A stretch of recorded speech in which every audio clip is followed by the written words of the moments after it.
This old guy DIY video has to do with the technique that I use to repair a martin house that may or may not have been hit by a load of 20 gauge bird shot that was headed for a sparrow.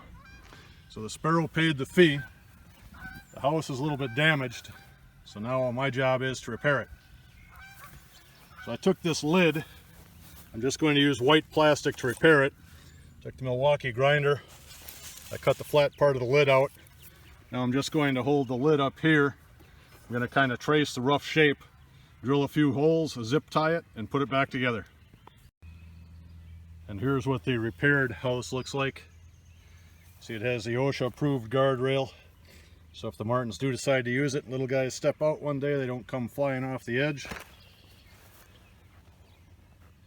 I just put a few zip ties in there to hold it all together.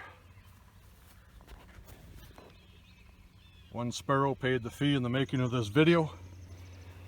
Now it's time to put it back up and see if we can get some martins.